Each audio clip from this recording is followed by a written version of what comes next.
एक छोटे से गांव में एक साधु बाबा रहते थे। उनका नाम स्वामी अनंतदेव था।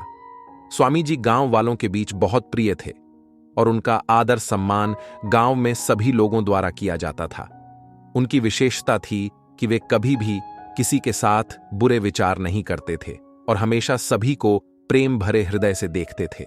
एक दिन गांव में एक युवक नामक राजकुमार रहने आया। राजकुमार बहुत बुद्धिमान और शिक्षित था, लेकिन उसमें अहंकार भरा हुआ था।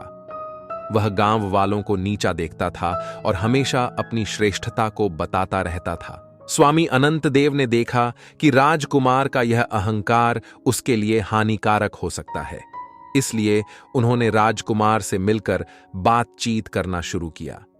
स्वामी जी ने राजकुमार को उनकी अनुभूतियों साझा करते हुए उसे धर्म की महत्ता बताई।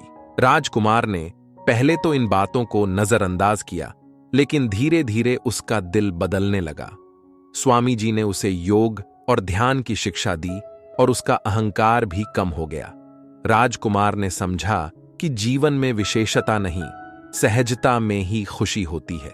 इस प्रकार स्वामी अनंत देव ने अपने धर्म और उपदेशों के माध्यम से राजकुमार को एक नया मार्ग दिखाया और उसे एक सहायक, समर्थ और भले मानव बनाया।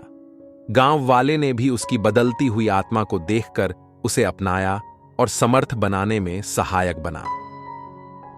इस कहानी से हमें यह सीखने को मिलता है कि आत्मसमर्पण, ध्यान और धर्म का पालन करके हम अपने जीवन में सकारात्मक परिवर्तन ला सकते हैं और दूसरों की मदद करके समृद्धि और शांति का साझा कर सकते हैं।